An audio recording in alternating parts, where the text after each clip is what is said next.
Avant de donner la parole à Ben Juratovic, je salue Madame Fatou Bensouda qui nous a rejoints. Nous sommes très honorés de vous avoir avec nous dans cet amphithéâtre pour ce moment de réflexion commun, ou commune, non, moment commun de réflexion commune, oui. Ben va nous parler à son tour de l'extraterritorialité du droit pénal et des sanctions. Je lui laisse la parole. Je remercie les deux premiers intervenants vraiment pour leur parfaite discipline qui nous permettra de tout mener de front ce matin. C'est formidable. À vous, Ben. Merci, Monsieur le Président. Et je tiens à remercier la professeure Muriel Ubeda de m'avoir invité à cette rencontre annuelle de la Société française pour le droit international. Le cabinet Freshfields et moi-même, personnellement, sommes heureux de pouvoir y participer. Et après avoir écouté le président de cette société française parler en anglais hier soir, c'est juste qu'en tant qu'anglophone, je donne mon intervention ce matin en français. On m'a demandé de parler ce matin de l'extraterritorialité du droit pénal et des sanctions. On pense naturellement à la législation américaine dont certaines banques et d'autres sociétés françaises ont ressenti les effets. Mais l'exercice par un État d'une compétence extraterritoriale ne relève pas toujours d'une sorte d'impérialisme juridique. Le droit international autorise et parfois même oblige les États à établir leurs compétences extraterritoriales pour la poursuite efficace de certains crimes, comme la torture, le terrorisme, la capture illicite d'aéronefs ou les actes illicites contre la sécurité de la navigation maritime. L'extraterritorialité est alors un instrument au service de la lutte, un mot utilisé hier soir comme ce matin, la lutte contre l'impunité. L'existence de normes pénales à portée extraterritoriale n'a donc rien de surprenant. Vous connaissez le dictum de la Cour permanente dans l'affaire Lotus, une affaire déjà citée ce matin par le professeur Mass, qui laisse aux États une large liberté, une liberté qui n'est limitée que, dans quelques cas, par des règles prohibitives. Le professeur Prosperweil a formulé l'idée un peu différemment, même si le résultat est le même. Et permettez-moi de le citer en anglais, non pas parce que je suis australien, mais parce que même les éminents professeurs français écrivent parfois dans cette langue efficace mais inélégante. States are permitted by international law to define extraterritorial norms. Le droit international n'a pas grand-chose à dire sur les compétences normatives ou juridictionnelles qui s'exercent uniquement à l'intérieur des frontières d'un État. Mais en ce qui concerne la compétence d'exécution, à savoir le pouvoir d'accomplir des actes matériels, y compris la mise en œuvre d'une sanction, le droit international a beaucoup à dire et surtout à proscrire.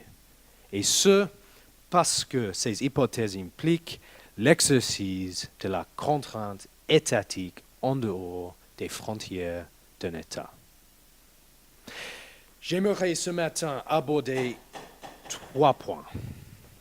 Et j'espère que vous me pardonnerez cette entorse à votre règle de 2 plans en 2 parties. Premier point, le principe est clair. Le droit international interdit aux États d'imposer des sanctions extraterritoriales. Mais, deuxième point, une approche permissive concernant l'extraterritorialité en matière de compétences normatives, combinée à une approche strictement territoriale à l'égard des sanctions à certaines conséquences pratiques. Et je parlerai en troisième lieu de contournement partiel du principe dans l'arbitrage international. S'agissant d'abord du principe et de son fondement, lorsqu'un État peut édicter une norme portant sur des faits qui se produisent hors de son territoire, il peut aussi la mettre en œuvre par une sanction pénale appliquée sur son territoire, son propre territoire. Ceci est conforme au droit international, mais le droit international interdit tout empiètement non autorisé par le souverain territorial, ce qui rend illicite, en droit international, tout acte de contrainte en territoire étranger. Cela comprend toute imposition d'une sanction pénale, sous réserve d'accords interétatiques prévoyant le contraire. Il n'existe pas de sanctions extraterritoriales licites. Il existe donc en droit international une dualité. D'une part, l'autorisation et parfois l'obligation pour un État d'édicter des normes pénales à portée extraterritoriale. Et d'autre part, l'interdiction de les mettre en œuvre en dehors de son territoire. Et les conséquences de cette dualité est mon deuxième point. La prohibition de l'exécution extraterritoriale constitue un instrument puissant qui permet aux États d'empêcher une application trop extensive des pouvoirs normatifs extraterritoriaux de notre État. La souveraineté des autres États constitue en quelque sorte un bouclier. Mais l'efficacité de ce bouclier dépend en réalité de l'État contre lequel il est employé.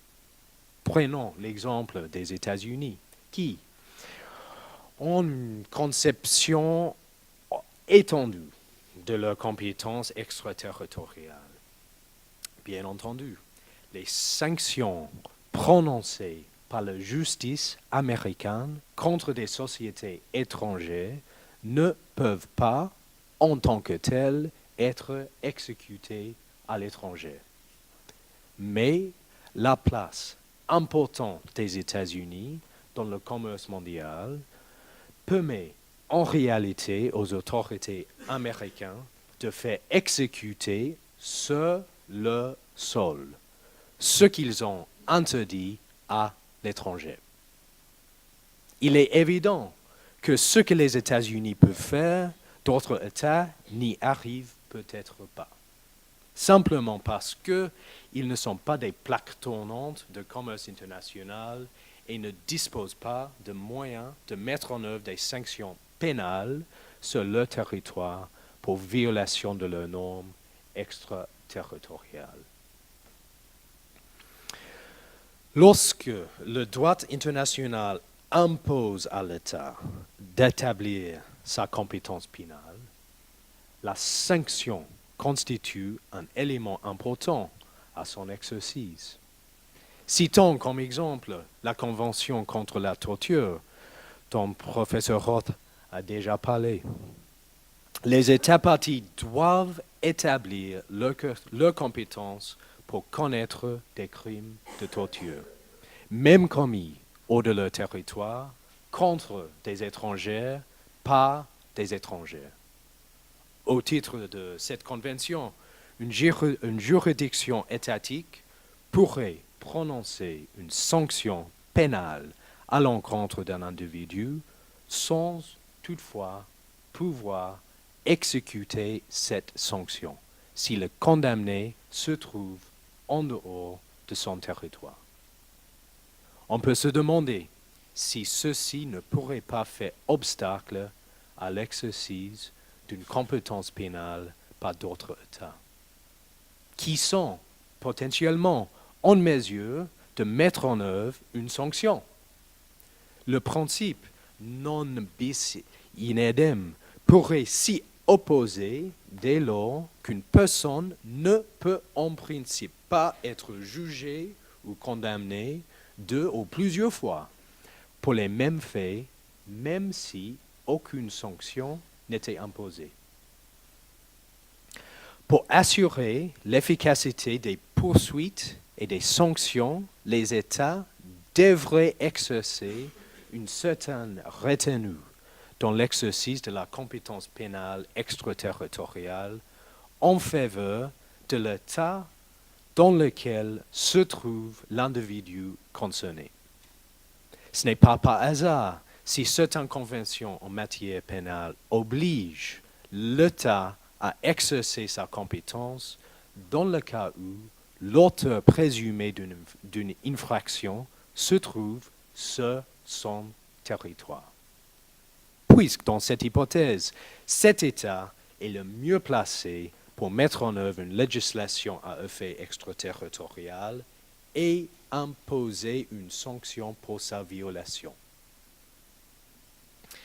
Si le droit international interdit l'exécution des sanctions pénales en dehors du territoire de l'État auteur, ce principe connaît un contournement partiel dans le cadre de l'arbitrage international. Ça, c'est mon troisième point.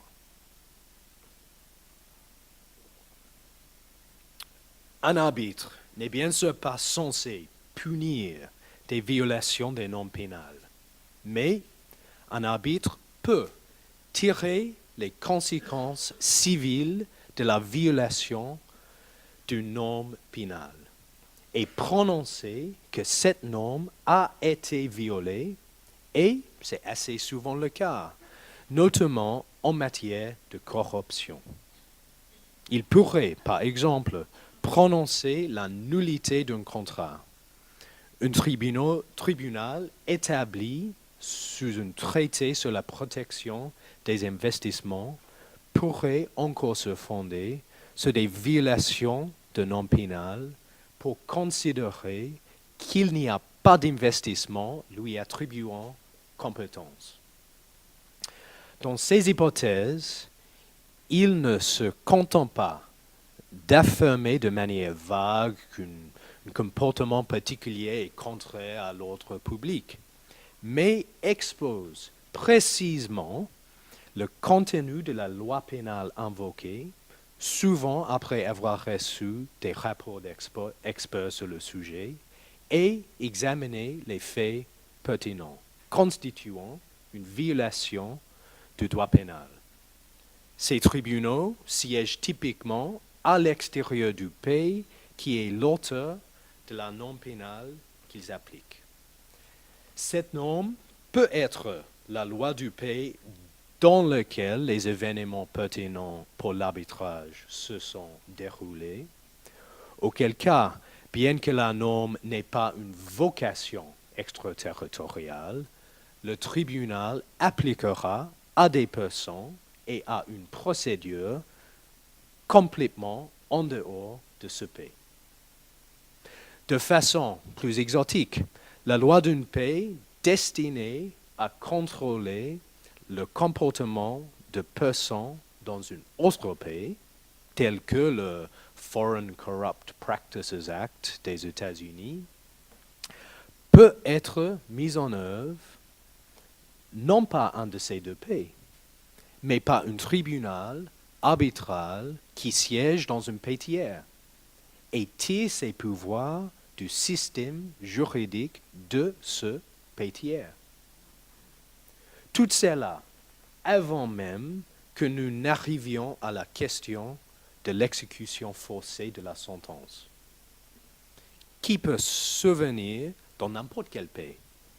Si l'exécution a lieu en vertu de la Convention de New York pour la reconnaissance et l'exécution des sentences arbitrales étrangères, un cour pourrait juger que la mise en œuvre d'une loi pénale extraterritoriale par le tribunal arbitral et contre l'ordre public. Mais étant donné que les normes mises en œuvre ont généralement pour objet la prévention de la fraude et de la corruption, la sentence sera le plus souvent appliquée. Par ailleurs, les sentences surdites ne font en principe l'objet d'aucun examen, ni au regard de l'ordre public, ni autrement, avant leur exécution dans tout état partie de la Convention de Washington. Un tribunal arbitral ne peut envoyer personne en prison, mais il peut imposer des conséquences économiques majeures en rendant une sentence motivée par la violation de la loi pénale d'un État. Que cette loi ait vocation à être extraterritoriale ou non, et ce, complètement en dehors de cet État. Je vous remercie de votre attention.